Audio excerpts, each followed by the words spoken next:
welcome to another Synergy Flavors Trendcast episode. I'm Alex Masumoto. I'm a marketing specialist at Synergy Flavors in the US.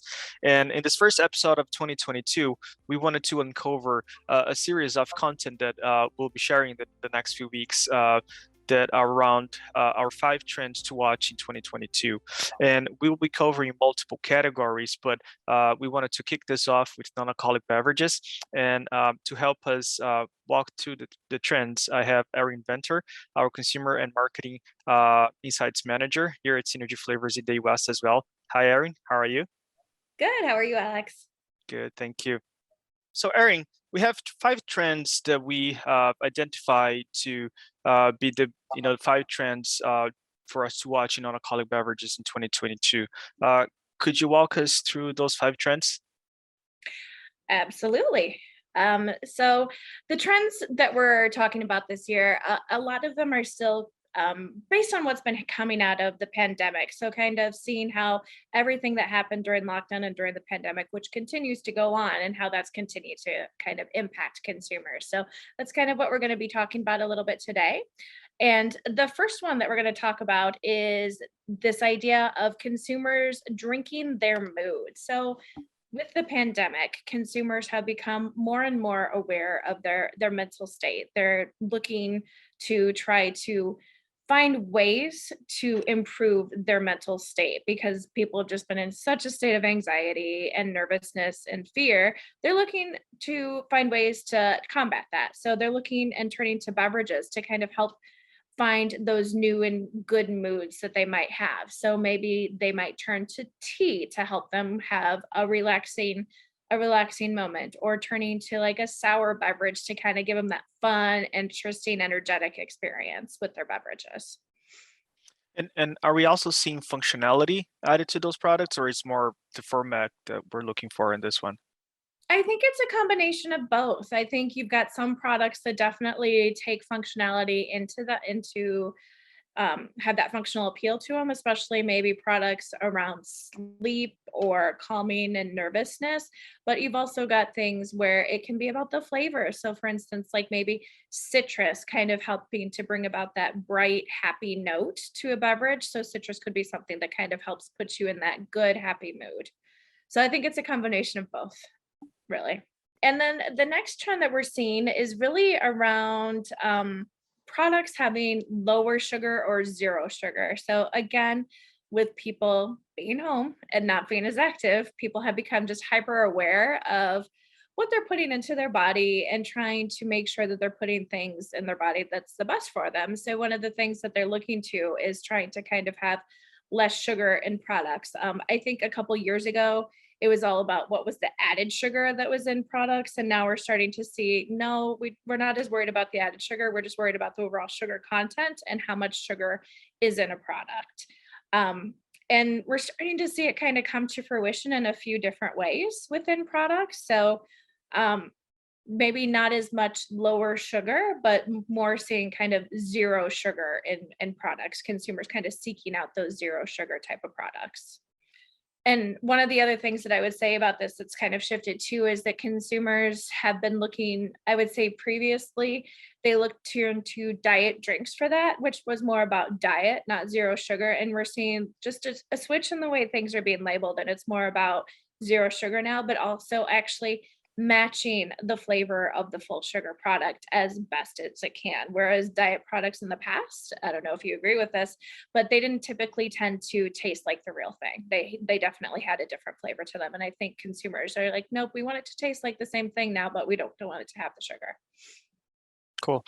And I think whenever we talk about trends, the number 3 trend that we highlighted here, it always come to mind. I think for all categories, which is new use occasions, right? And any targeted promotion or any targeted social group that this category is aiming for. So, is there any news around non-alcoholic beverage for that?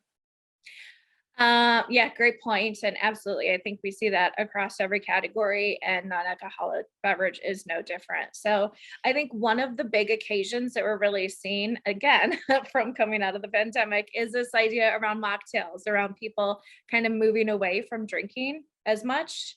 but still wanting to have something that kind of feels like it's an alcoholic drink. So seeing lots of different beverages coming out that have that mocktail appeal. So maybe it's kind of like a non-alcoholic mojito type drink or something along those lines, but or non-alcoholic beer. So consumers are really looking for those types of products that still make them feel like they're having a drink, but without the negative impact of the alcohol.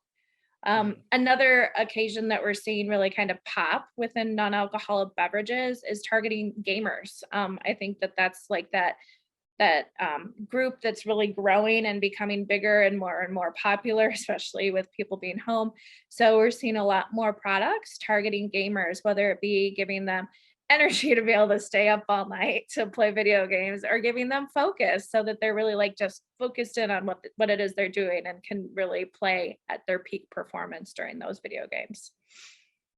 Awesome. The fourth trend highlighted is simplicity.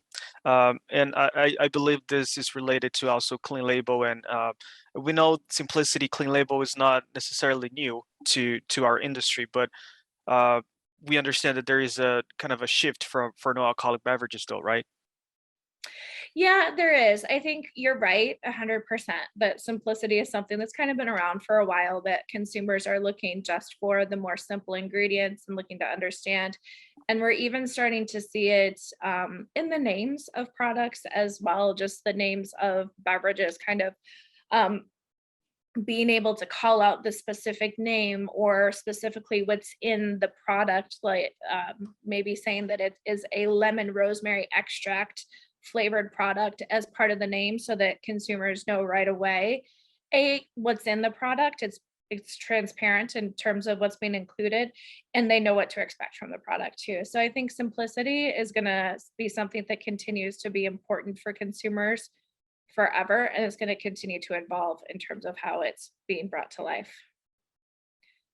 And then the last trend that we wanted to that we saw when we were looking at beverages is really this idea around digestion. I think digestion again is something that's been around for quite some time and something that's really evolved. I think it started off in yogurt with Greek yogurt and not Greek yogurt, Activia actually. Activia was one of the first products way back to launch with prebiotics and probiotics. And that really kind of started to spark that conversation about how important your digestive system is. And I think it's just continued to evolve where now we're really looking at the gut microbiome and trying to understand that. And now we're talking about how the health of your gut kind of is what sets you up for health overall. So people are becoming more and more aware of what that is. And we're seeing beverage companies really tapping into that from something like a few years back, like kombucha, that is all about the fermentation, the probiotics, and really good for your digestive system. That was something that was niche and has now really become mainstream. And we're seeing this happening in other products as well, where they're talking about the digestive claims and how it can help your microbiome overall.